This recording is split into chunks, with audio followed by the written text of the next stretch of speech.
পয়সা কামালে পয়সা খরচাটা শিখতে হয়। পয়সা কোথায় কোথায় খরচা করতে হয় সেটা শাস্ত্র বলে দিয়েছে। যদি না শুনে থাকেন তাকে আজকে আরেকবার শুনে নিন। 5টি জায়গায় পয়সা খরচা করতে হয়, তাহলে কোনোদিন তাকে চিন্তায় থাকতে হয় না। পয়সা শুধু কামালেই হলো না, 100 টাকা পাচ্ছেন আর 75 টাকার মদ গিলছেন। এই সব থার্ড ক্লাস পাবলিক যারা, তারা হচ্ছে দেশের আবর্জনা। দয়া করে আমাকে ক্ষমা করবেন, এরকম একটা কথা বলে ফেললাম বলে ক্ষমা করবেন আমাকে। কিন্তু আমার দেশটার জন্য বড় কষ্ট হয়। যে দেশে ক্ষুদিরাম বসুর মতন মানুষ জন্মেছেন, যে দেশে বিদ্যাসাগরের মতন মানুষ জন্মেছেন, যে দেশে রবীন্দ্রনাথ, বিবেকানন্দ, চৈতন্যদেব, আরো ঘরে ঘরে কত মহাপুরুষ, সেই দেশের মানুষ এমন হবে কেন? 100টি টাকা যদি আপনি আয় করেন, 20টি টাকা আগে ব্যাংকে জমাবেন, সবার আগে ব্যাংকে জমাবেন, হাতই দেবেন না ওই 20 টাকায়। ইনভেস্টমেন্ট করুন। 20% যদি আপনি ছোট থেকে ইনভেস্টমেন্ট করেন, কত টাকা হয়ে যাবে ভবিষ্যতে বুঝতে পারবেন না। কিন্তু ইনভেস্টমেন্ট আমরা করিই না। হাতে পয়সা পেলেই আগে খরচা করবো কি করে, তা ওই ফালতু খরচা, মদ, গাঁজা, মেয়ে মানুষ, এইসবের পেছনে পয়সা নষ্ট করতে করতে জীবনটা শেষ হয়ে যায়। 20টি টাকা আগে ব্যাংকে রাখুন। আর ব্যাংকে রাখলে ব্যাংকের সেভিংসে রাখবেন না, যেখানে ইনভেস্টমেন্টটা হবে সেই রকম জায়গায় রাখবেন যেখানে আপনার অন্তত 6%-এর বেশি সুদ পাবেন। কারণ 6% হচ্ছে ভারতবর্ষের ইনফ্লেশন রেট। এসব গোপন কথা সবাই বলবে না, এগুলো বলে ফেলছি আমি আপনাদেরকে, এসব সবাই বলবে না, আমার কাছে শুনে রাখুন। 100 টাকা আজকে, 1 বছর পরে যদি আপনার ওই 100 টাকা থাকে, তাহলে 6 টাকা তার দাম কমে গেল। কারণ যে জিনিসটা আপনি 100 টাকায় কিনছেন আজকে, 1 বছর পরে সেই জিনিসটা কিনতে আপনার 106 টাকা লাগবে। একে বলে ইনফ্লেশন রেট। ইনফ্লেশন মানে মূল্য বৃদ্ধি। প্রত্যেক বছরই আমাদের দেশে 6% করে বেড়ে যাচ্ছে জিনিসপত্রের দাম। কিন্তু আমরা ভাবছি যে টাকা ব্যাংকে রেখে খুব সুখে আছে, তা নয়।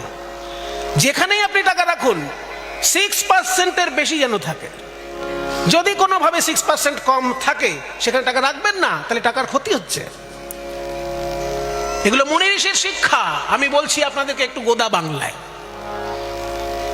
আগে 20% ইনভেস্ট করুন, তারপর 20% সংসারের জন্য খরচা করুন। সংসারের জন্য খরচা আগে নয়, আগে ইনভেস্টমেন্ট, তারপর সংসারে 20% দেন। যদি 20%-এর সংসার খরচা না হয়, আরো ইনকাম করুন, কিন্তু 20%-এর বেশি করবেন না সংসার খরচা।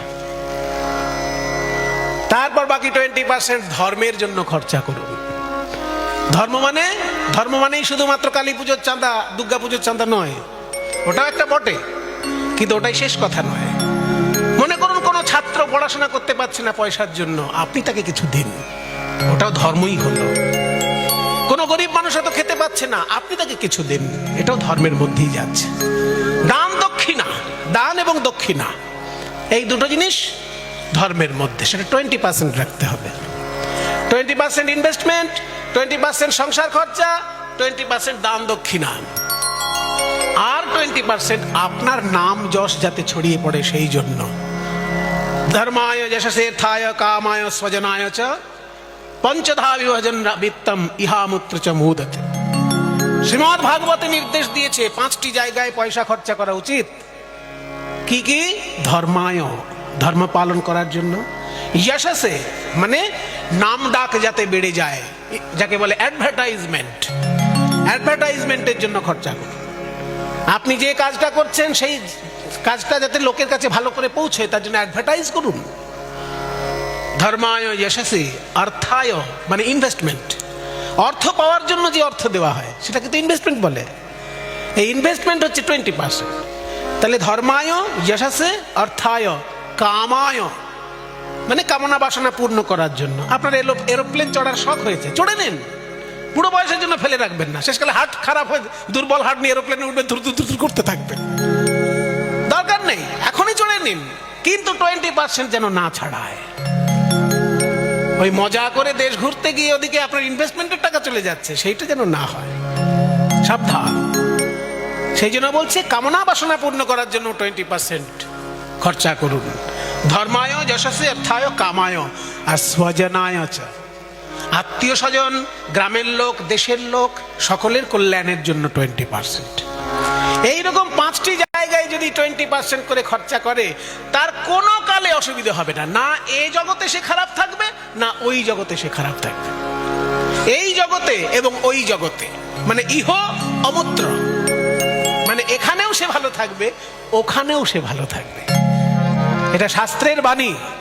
সেই জন্য ঘুরতে যখন যাবেন, দীঘা দার্জিলিং অবশ্যই থাকবে, কিন্তু এই যে বললাম উজ্জয়িনী মহাতীর্থ, 51 পীঠের মধ্যে এক পীঠ উজ্জয়িনী নগর।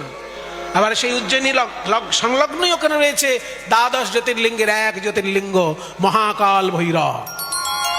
মহাকাল দর্শন করবেন এইসব মহাতীর্থ, যেখানে শ্রীকৃষ্ণ পড়াশোনা করেছেন, শ্রীকৃষ্ণ বলরাম যেখানে পড়াশোনা করেছেন, সেই জায়গাটি হচ্ছে সন্দীপনী মুনির উজ্জয়িনী নগর। আপনাদের গ্রামের পাশেই ক্ষুদিরাম বসুর জন্মস্থান। আমি এতবার মেদিনীপুরে এসেছি, আমার দেখা সম্ভব হয়নি।